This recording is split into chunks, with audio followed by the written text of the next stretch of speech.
말씀 보겠습니다. 레위기 13장 1절에서 3절까지 말씀입니다. 오늘 함께 봉독하실 말씀은 레위기 13장 1절에서 3절까지 말씀입니다.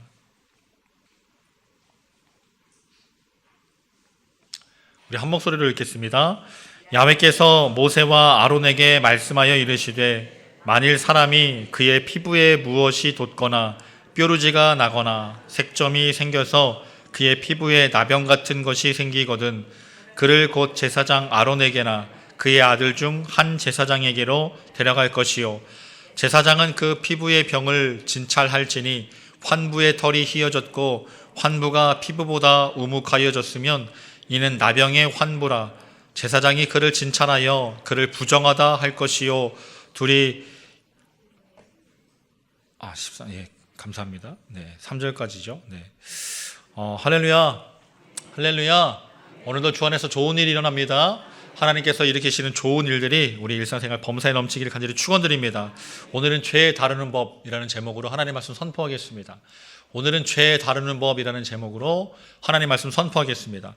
오늘 말씀, 함께 읽은 말씀 레위기 13장은요 크게 하나의 주제를 가지고 있습니다. 피부의 병입니다. 피부의 병, 피부에 생긴 병. 가볍게는 뾰루지가 생겼거나 점이 생겼거나 또 심하게는 방금 읽었던 것처럼 나병이라고 하는 한센병이 생겼을 때 어떻게 할 것인지를 기록하고 있다라는 것입니다. 여러분, 왜 이런 병이 생겼나가 아니라 이런 병이 생겼을 때는 어떻게 해야 하나라는 그것에 대해서 기록을 하고 있다라는 거예요. 여러분도 아시겠지만 순서에 따라서 제가 레위기 13장 설교를 맡았습니다. 여러분, 이런 설교를 하기가 쉬울 것 같습니까? 어려울 것 같습니까? 피부에 병이 생겼다. 피부병 설교 들어보셨습니까? 네. 깨끗한 얘기도 아니고 또 이렇게 보기 좋은 병도 아니고 요즘 피부병 생기면 그냥 피부과에 간단히 갈 일인데 오늘 말씀 통해서도 하나님께서 큰 은혜 주실 줄 믿고 제가 설교를 믿음으로 준비했습니다. 네, 우리 이 자리에 참석해 주신 성도님들께서도 저와 같은 마음으로 이런 말씀 가지고도 하나님께서 큰 은혜 주실 것을 믿고 들어주시면 감사하겠습니다.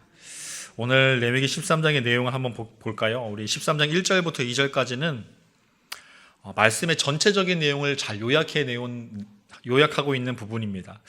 어떤 종류이든지 피부에 병이 생기면 제사장한테 가라입니다. 그래서 레위기 13장은 항상 무슨 병이든지 피부에 어떤 것이 생기든지 제사장에게 보여줘라가 핵심입니다.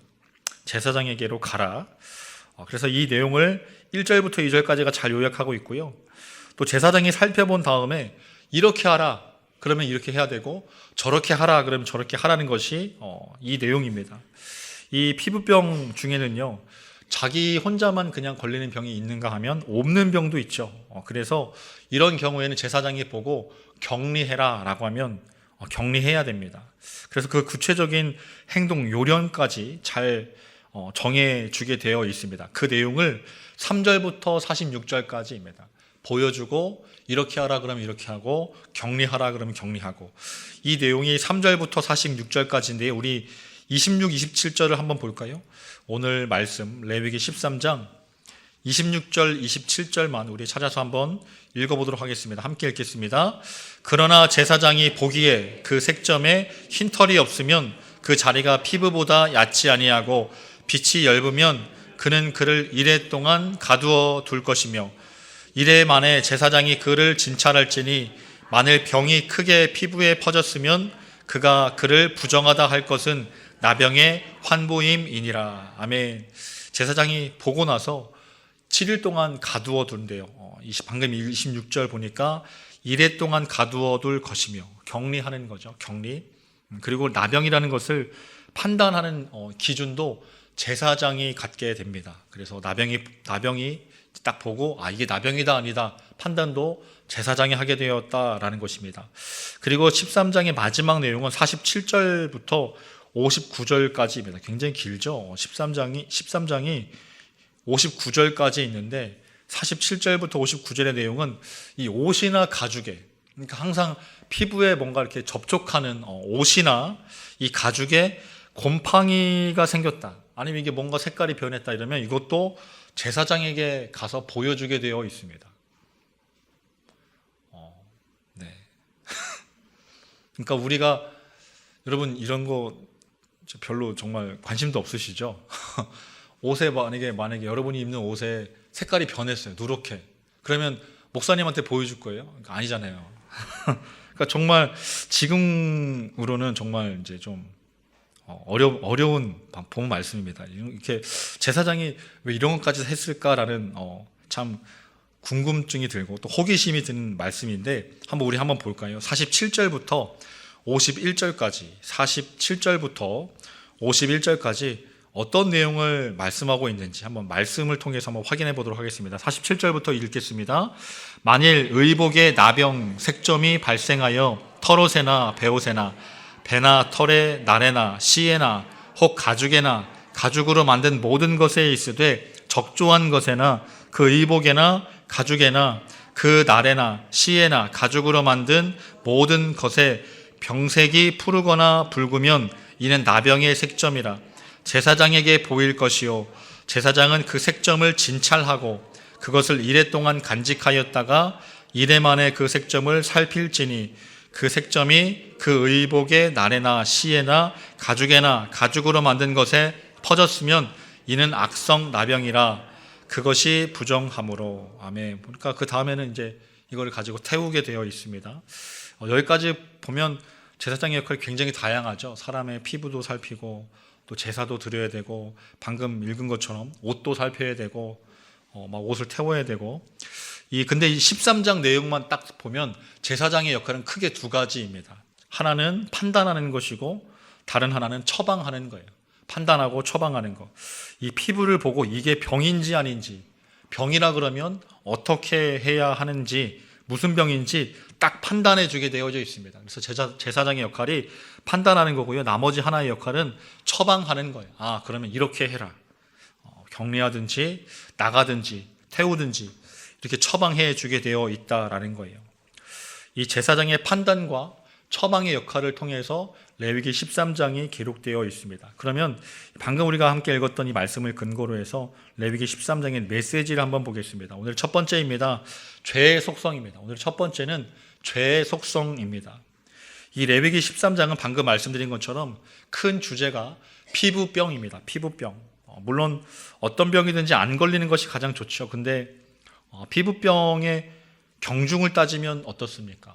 피부병 걸린다고 해서 당장 죽는 건 아니죠.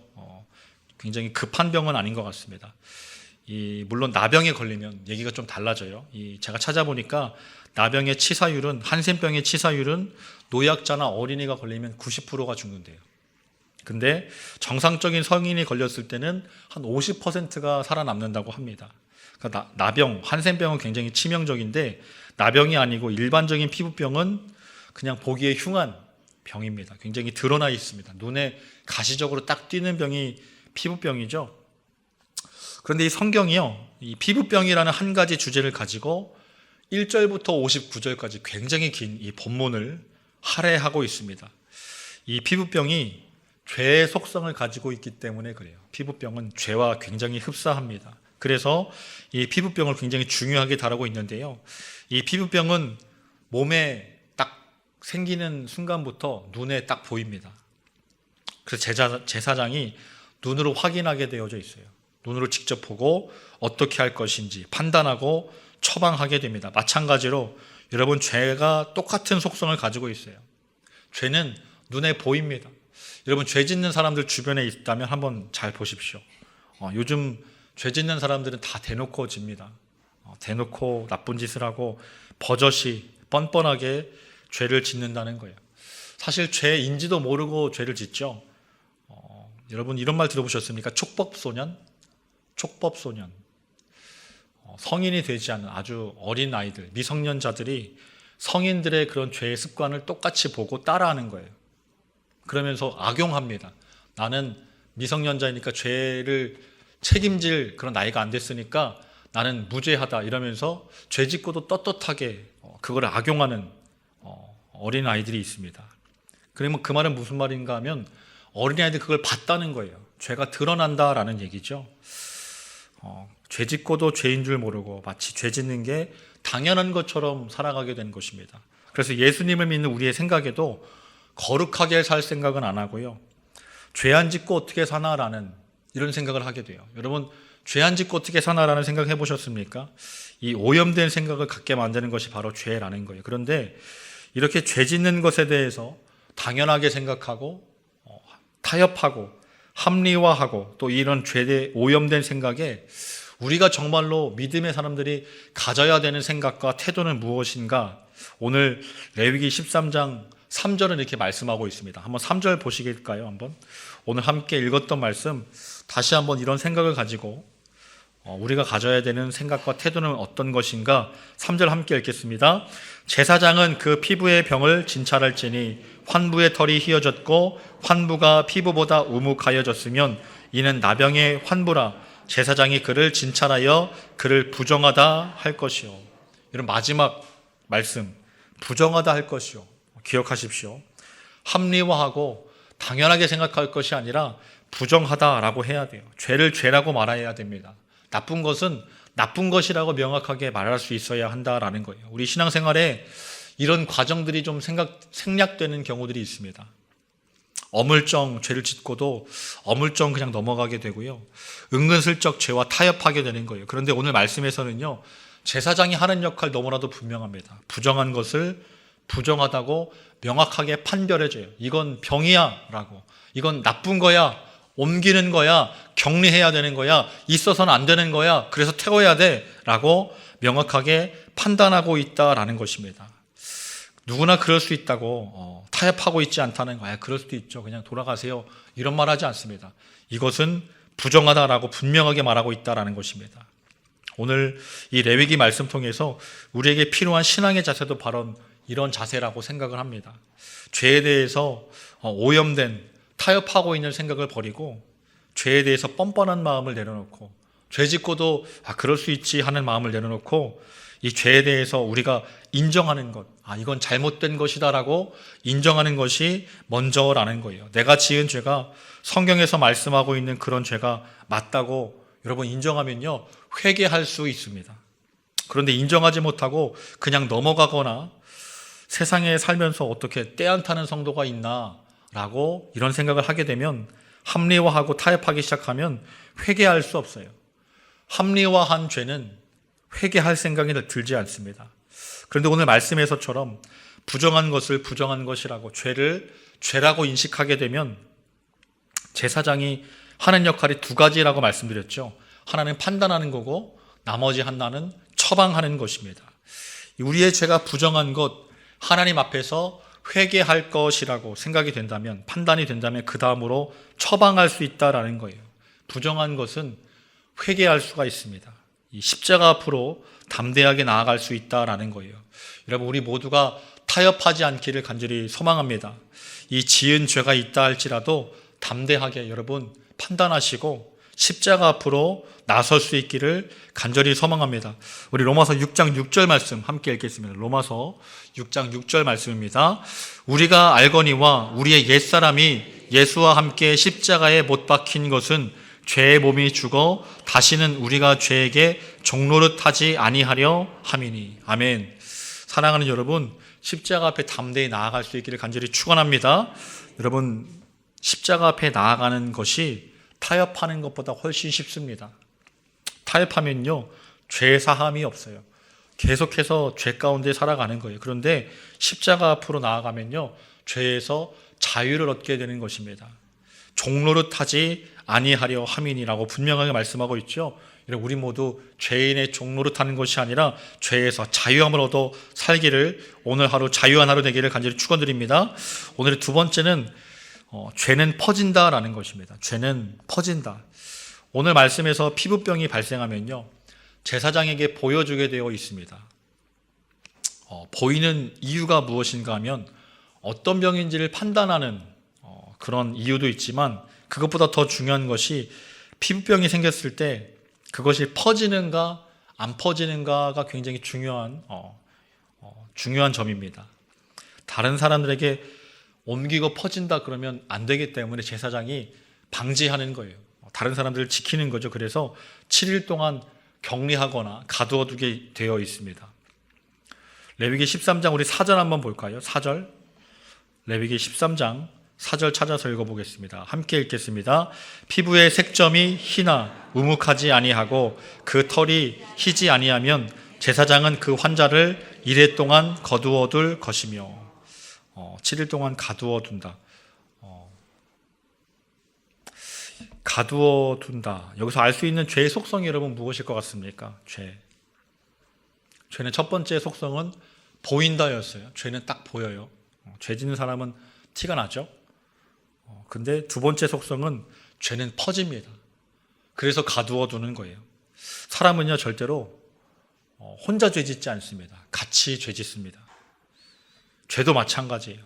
죄가 한 사람만 공격하지 않아요. 반드시 한 사람을 통해서 다른 사람들을 계속해서 오염시키고 죄짓게 만들고 퍼지게 만들기 때문에 죄는 이런 속성을 가지고 있습니다.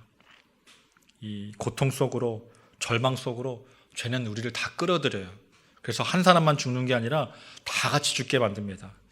여러분 이런 예를 들어보겠습니다. 가족 중에 한 사람이 만약에 아프다고 생각이 들면 그 한 사람만 아픈 게 아니죠. 온 가족이 함께 아프고 함께 지치고 간병을 해야 됩니다. 만약에 간병을 하지 못하는 상황이다. 그럼 편한 것이 아니죠. 마음이 불편해져요. 가족이 아픈데 내가 아무것도 하지 못하고 있으니까 마음이 불편해지는 것입니다. 마찬가지예요. 죄는 한 사람만 공격하지 않습니다. 반드시 퍼지게 되어 있다라는 거예요. 피부병을 가지고 제가 이렇게 설교를 하고 있는데 여러분의 모습을 보니까 아멘 수가 급격하게 줄어들었습니다. 처음에 말씀드렸듯이 굉장히 쉬운 설교가 아니기 때문에 아멘의 횟수와 아멘의 강도가 굉장히 줄어들었습니다. 그래서 제가 간증을 준비했습니다. 제가 초등학교를 졸업하고 중학교에 입학한 지 얼마 안 됐을 때 일입니다. 중학교에 들어갔는데요. 한 친구가 저를 우습게 보고 괴롭히는 친구가 있었어요. 뒤통수를 계속 쳤습니다. 제 뒤통수를 계속 치면서 지금 생각해보면 그 친구가 저한테 이렇게 친해지고 싶어서 장난치는 거였던 것 같아요. 근데 그때는 굉장히 기분이 나빴습니다. 뒤통수를 이렇게 탁탁 치면서 얘기하니까 굉장히 기분이 나빴는데 심지어 저랑 그냥 중학교 가서 처음 본 친구였어요. 처음 본 친구가 갑자기 뒤통수를 치면서 막 얘기하고 장난치고 이렇게. 근데 그 친구가 얼마 안 있어서 서울로 전학을 갔습니다. 너무 잘 됐다 싶었죠. 근데 한 2년쯤 지났는데 그 친구 다시 전학을 왔어요. 서울 살다가 다시 왔습니다. 그러니까 시골 살다가 서울 가서 서울물 먹고 이제 온 거예요. 근데 그 서울물이 얼마나 대단한지 그 친구가 180도 달라져 있었습니다. 아주 서울물이 굉장히 강력하다는 걸 그때 처음 알았어요. 그때가 중3이었는데 서울에서 담배 피는 법을 배워왔고 술 마시는 법을 배워왔고 여자들 괴롭히는 법을 배워왔어요. 그러니까 시골 촌뜨기들이 상상하지 못한 엄청난 문화 충격이었습니다. 그 친구가 전학을 온 지 일주일 만에 제 친구 절반 이상이 담배를 배웠고 한 학기 만에 술을 마시는 날이 정해졌습니다. 같이 중학교 3학년이 술을 마시러 돌아다니는 거예요. 아주 자연스럽게 담배를 피고 아주 자연스럽게 담배를 사고 또 술을 마시고 오늘 말씀 피부병에 걸리면 7일 동안 가두어두는 이유가 바로 이거예요. 가만히 두면 퍼집니다. 그냥 너무 자연스럽게 퍼져요, 죄가. 그런데 참 신기하게 그 친구가 몇 해 전에 연락이 왔습니다. 제가 목사가 되고 거의 이제 인맥이 거의 다 끊겼거든요. 이제 주말에 또 친구 못 만나고 또 뭐 주중에도 이제 교회 있고 또 뭐 명절 이런 날도 이제 친구들 다 술 마시니까 그때부터 술 마시기 시작해서 술 마시니까 뭐 이렇게 잘 안 가고 이러니까 거의 끊겼는데 몇 해 전에 연락이 왔습니다. 자기가 예수님을 영접했다는 거예요. 그래서 자기가 교회 나가기 시작했다고 목사인 저한테 꼭 말하고 싶었다고 이제 이러면서 이제 하는데 그 친구가 하는 말이 자기는 장로교를 다니는데 너는 어떤 교회를 다니냐? 그래서 순복음에 다닌다라고 했더니 그게 뭐냐? 라고. 그래서 이제 얼마 안 돼서 순복음이 장로교가 뭔지 이제 참 더 신기하게도 그 친구를 예식장에서 만났습니다. 예식장에서 만났는데 더 신기한 거는 예수를 믿었다는 그 친구가 여전히 담배를 피우고 있었어요. 성령님을 만나면 담배 귀신 떠나가는데 장로교를 다녀서 성령 충만해야 되는데 이 친구가 이렇게 말씀만 공부하다 보니까 공부 열심히 한다고 하더라고요. 말씀 공부 열심히 하다 보니까 담배 귀신이 안 떠나갔습니다. 참 안타까운데 여러분, 죄는요 반드시 퍼지게 되어 있습니다. 정말 너무 자연스럽게 순식간에 퍼지게 되어 있습니다. 그래서 격리시켜야 돼요. 끊어버려야 돼요. 아예 없애버려야 됩니다. 태워버려야 돼요. 여러분, 히브리서 10장 10절 말씀 한번 읽어볼까요? 히브리서 10장 10절입니다. 이 뜻을 따라 예수 그리스도의 몸을 단번에 들이심으로 말미암아 우리가 거룩함을 얻었노라. 아멘. 단번에 들이심으로 말미암아. 히브리서 기자가 굉장히 강조하고 있습니다. 단번에라는 말을. 왜냐하면 죄는요 가만히 두면 퍼지기 때문에 단번에 끊어버려야 되는 걸 강조하는 거예요. 단번에. 우리가 죄에 묶여 있으면요 우리는 죄의 종이 될 수밖에 없어요. 너무나 자연스럽게 죄질 수밖에 없고 죄가 점점 퍼져갈 수밖에 없는 것입니다. 그런데 자신의 몸을 단번에 들이신 예수님, 이 예수님을 믿게 되면 우리는 단번에 죄에서 자유를 얻게 된다라는 아주 놀라운 사실입니다. 예수님께서는요 우리에게 죄에서 자유를 주시려고 십자가에서 자기의 몸을 들이셨습니다. 이 사실 굳게 믿고 여러분 오늘 죄에서 자유함 가운데 나아가시길 간절히 축원합니다. 여러분, 십자가에 능력이 있습니다. 너무나도 쉽게 죄가 퍼지고 죄는 너무나 쉬운 것이고 당연한 것이고 온 세상 사람들이 다 죄를 다 너무나 당연하게 짓고 있지만요, 여러분 십자가는요 그 죄를 이기는 능력이에요. 십자가는 보편을 이기는 능력이라는 것을 믿으시기를 간절히 축원합니다. 여러분, 죄를 이기는 것은 십자가밖에 없습니다. 능력밖에 없어요. 그러니까 여러분 십자가 붙들고 오늘 하루 동안 우리 삶 가운데 익숙해진 죄를 끊어내고 승리하는 믿음의 삶을 사시기를 예수 이름으로 간절히 축원드립니다. 기도하겠습니다. 하나님 아버지, 우리 모두 다 죄인입니다. 그런데 우리를 십자가에서 단번에 깨끗하게 하시고 자유함을 주신 하나님, 그 십자가 보혈 의지하여 오늘도 주님 앞에 나아갑니다. 지은 죄를 회개하며 나아갈 때에 주님의 그 십자가 보혈로 깨끗하게 씻어 주시옵시고 십자가 보혈의 능력을 의지하여 죄를 이기며 자유를 얻고 사망에서 생명을 얻고 살아가는 우리 모두가 되게 하여 주시옵소서. 오늘도 주신 말씀 감사드립니다. 예수님 이름으로 기도드립니다. 아멘. 하늘에 계신 우리 아버지여, 이름이 거룩히 여김을 받으시오며 나라가 임하시오며 뜻이 하늘에서 이루어진 것 같이 땅에서도 이루어지이다. 오늘 우리에게 일용할 양식을 주시옵고 우리가 우리에게 죄 지은 자를 사하여 준 것 같이 우리 죄를 사하여 주시옵고 우리를 시험에 들게 하지 마시옵고 다만 악에서 구하시옵소서. 나라와 권세와 영광이 아버지께 영원히 있사옵나이다. 아멘.